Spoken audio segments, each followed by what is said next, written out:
Mga paps, paano mag-adjust ng Challenger TY300 na wireless microphone.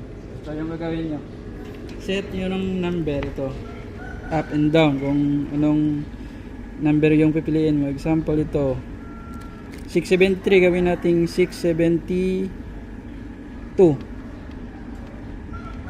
Set muna. Hindi pa.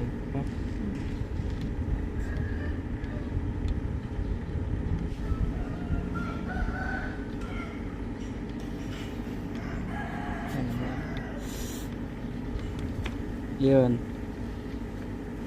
Yan.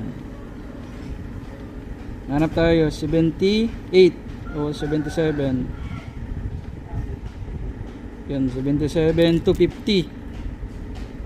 77 to 50, tapos